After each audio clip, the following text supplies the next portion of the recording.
So looking at now, back to our topic. I think for me, our topic is looking at authentic leadership and looking at this trying to solve Africa's ethical problem as probably the panacea to our development crisis. And you are proposing something that's already been done and it's worked and it's successful. And when you mentioned that, it reminded me of the Boers in South Africa. If you've heard the story of one of the most successful banks, their Standard Bank, they started as families just saving money, and now you worked with them, So I've been told that they just started as basic savers, just community saving money, having a place where people could come and borrow, from each other. And now this bank is all over the world. It's in China. It's one of the biggest banks aside. So that is looking at communities developing themselves.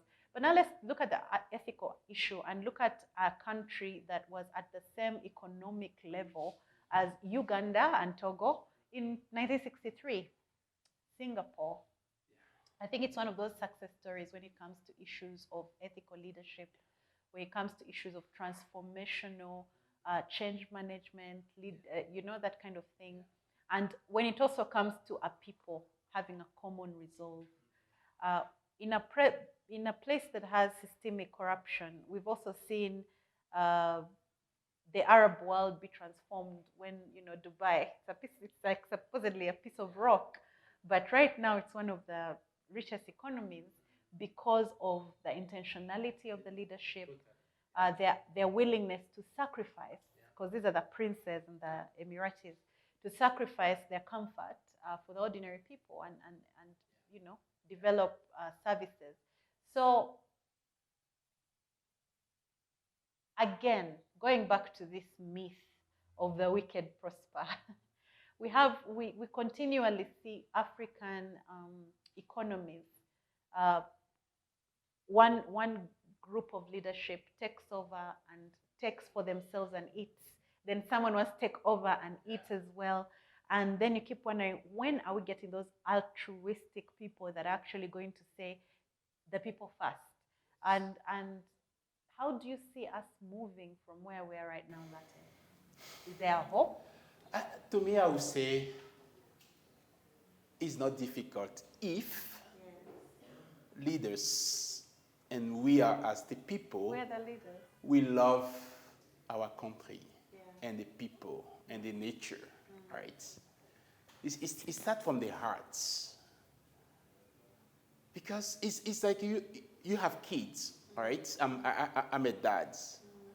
And I'm sure you love your kids, you wish well for them, you want them to be successful. And if we take it to another level, right?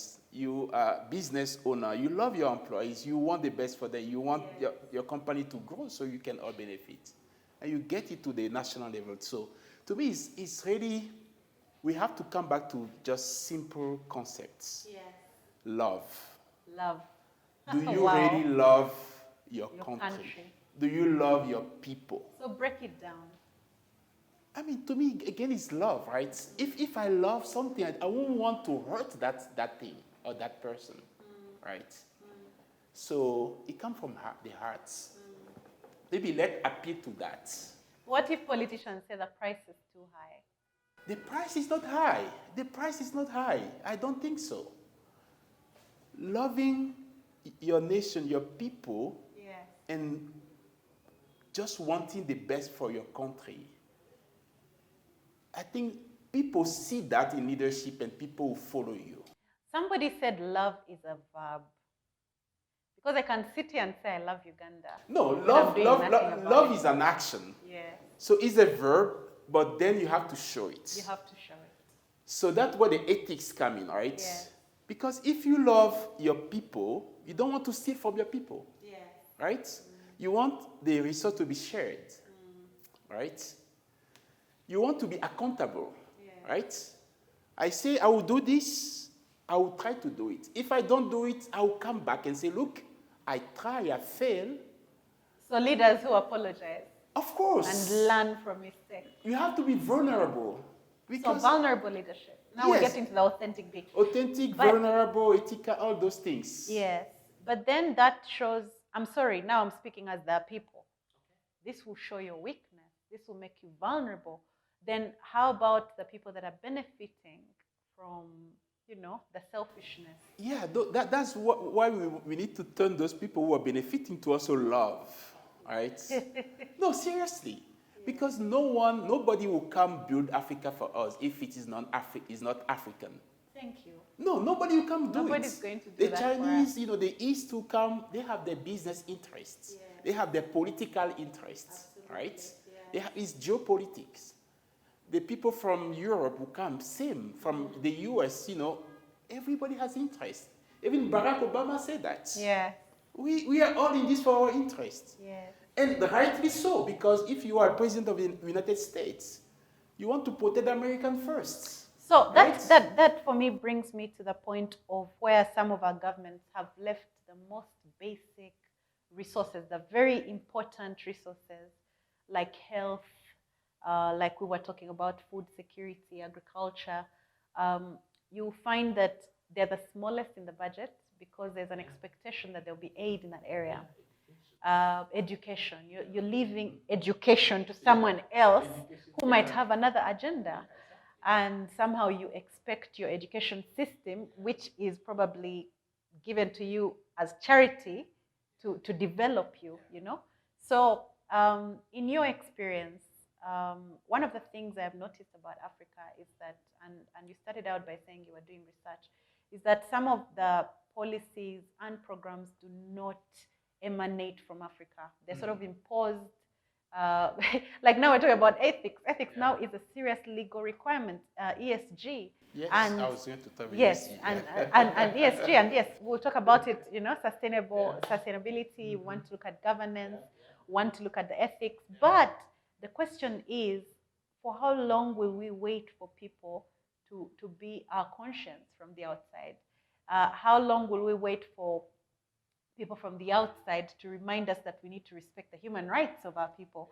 And then lastly, if we were to do a do-over, do you think tanks would have a role to play here? Like in change management, because we have to have a mindset change. It takes everything to build a nation, right? No, it takes everything. So I think you have to have an inclusive approach. Yeah. The inclusivity is really key. Bring people in instead of leaving them out, right? Inclusivity. Yeah, and it starts with education as well. Like government, we need to invest in our education. We need to build people up, right? Yeah. And start from, like, I can just give you an example. We went to visit a school, right, where we are promoting healthy eating and interesting young people to go to agriculture, to go to agribusiness, because we need that. And those kids were like, what, 7, 8-year-olds? Yeah. They form a committee, and they call themselves Minister of Agriculture, Minister of Finance. Oh, that's wonderful. Yeah, 7-year-old kids. So where is this? Where is this happening? It's in one. I can get you the reference, but it's one of the school here. Yeah, in Uganda. In Uganda, in Kampala here. Excellent. Yeah. I had no idea. Yeah. That sounds fantastic. So I think we have to start looking at. So you have little government. Yes, and they're young learning age and civic education, right? Yeah. The love of the country, the love of the, that's, to me, we have to instill that into our people. So they grow up knowing that I'm African and I'm proud. Because our education system, right, prepare people to go overseas. Yeah, absolutely. There's a brain drain, right?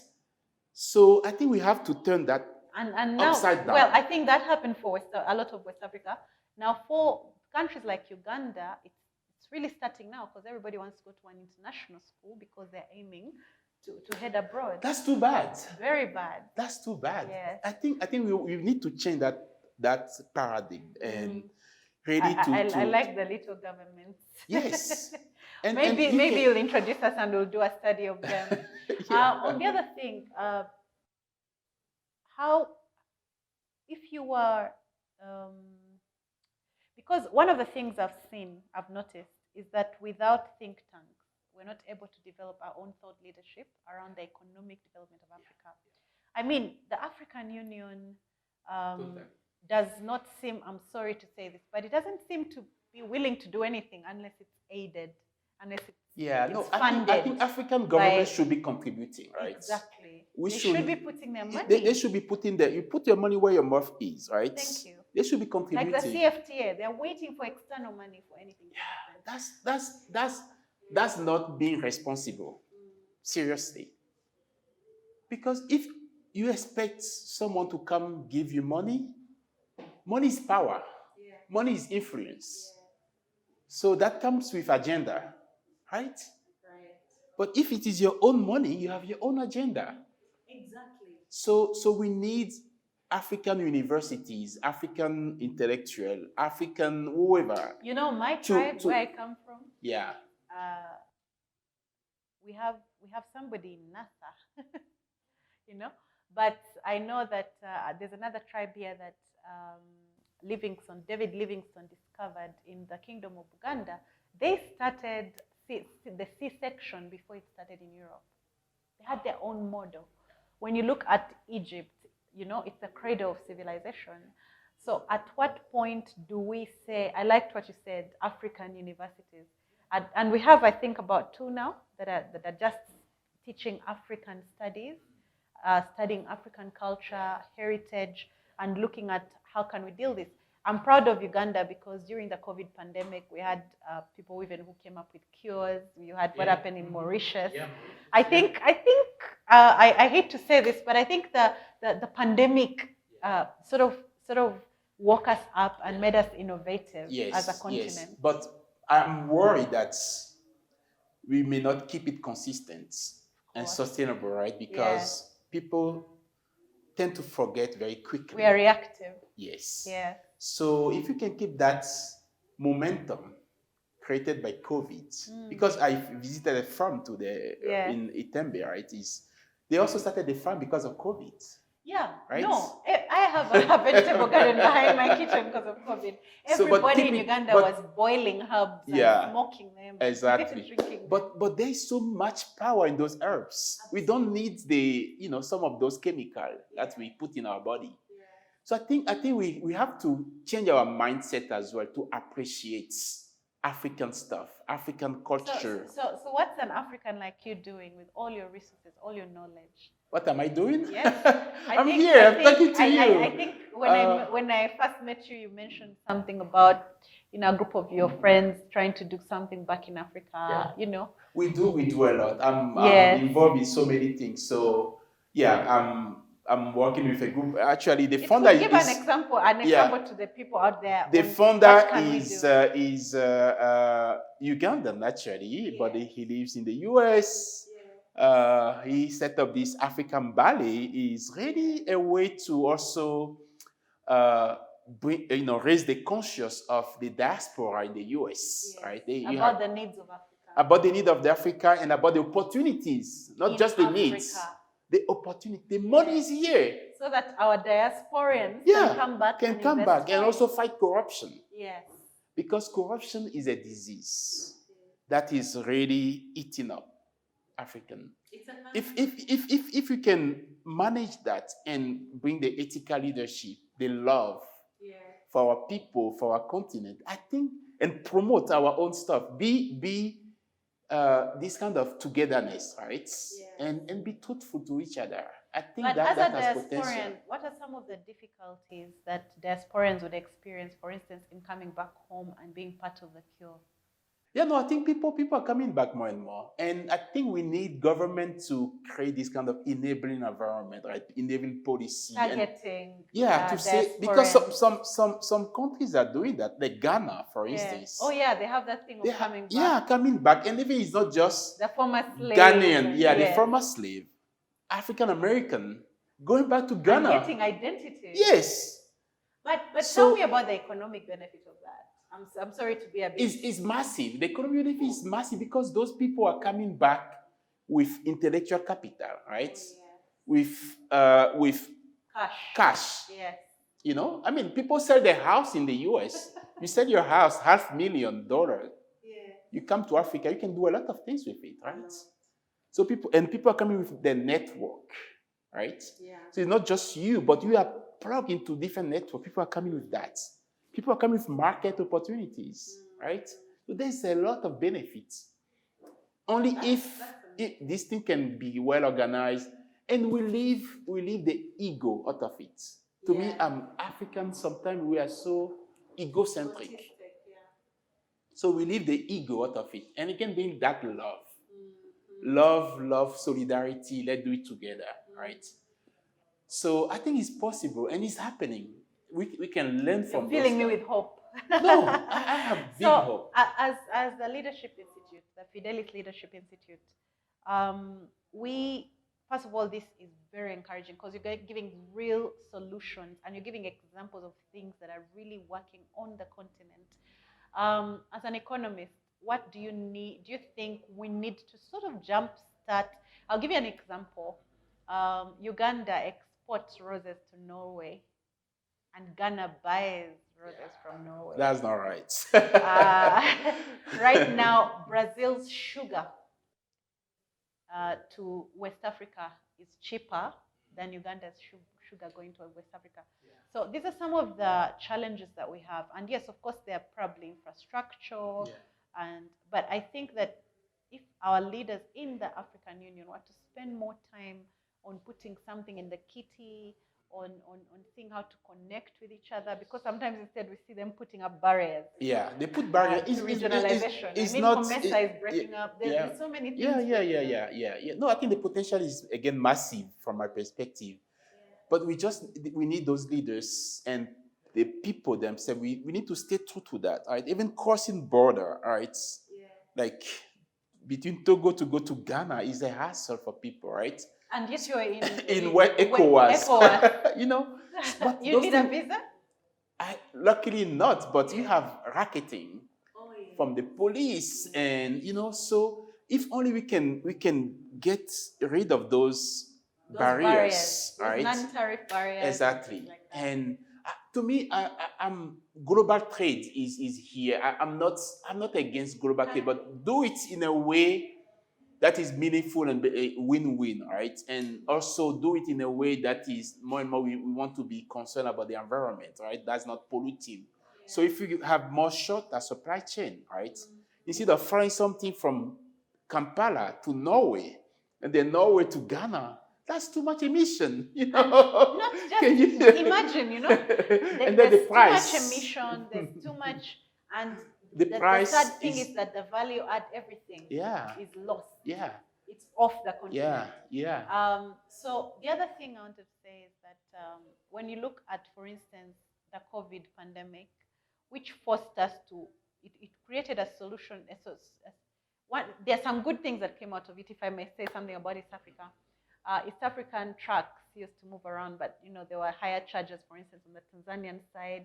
That got reduced, maybe because of interventions. But then we had non-tariff barriers coming up about Ugandan milk to Kenya. We had farmers pouring liters and liters of milk. And this was an opportunity to have the East African countries, for instance, get together, take advantage of this growing market that's now from 300 million people to almost 1 billion people, and see how can we keep our people fed. But instead, our East African countries were putting up barriers of all kinds.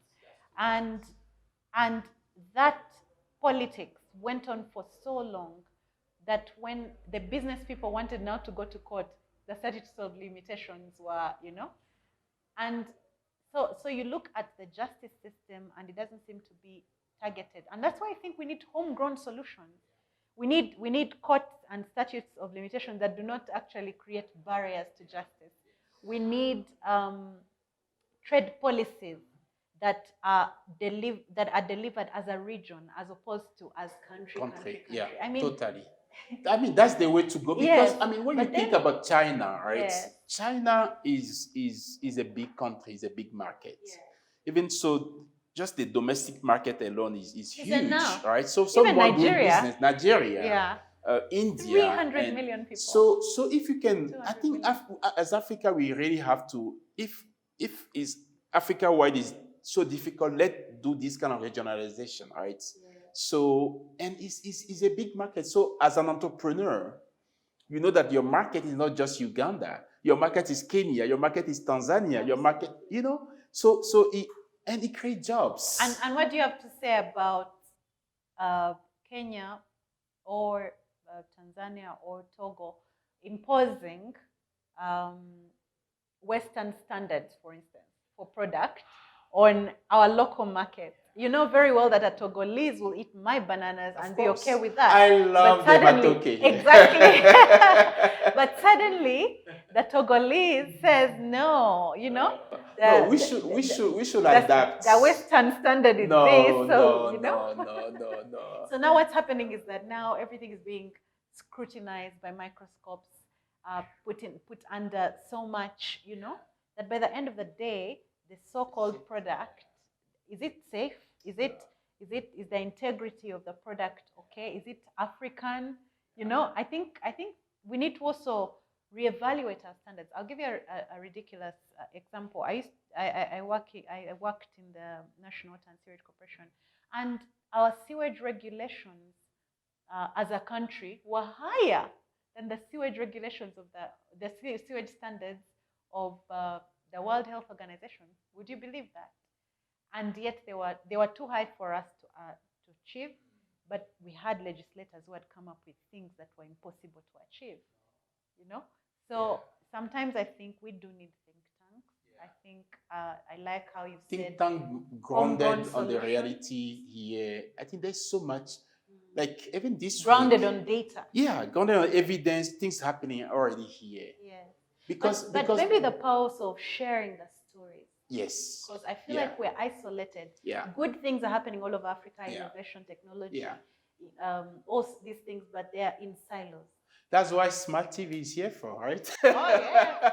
Thank you. No, seriously, we need to connect the dots and do these things in languages that are also accessible to people. You can do it in Luanga or Swahili or in Ewe from West Africa. It's French and whatever. So we can. Yeah, I think we really have to ground ourselves to our reality and the promote our thing, culture. I find Anglophone and Francophone Africans, having all these fights about their legislation and saying that's what's keeping them apart.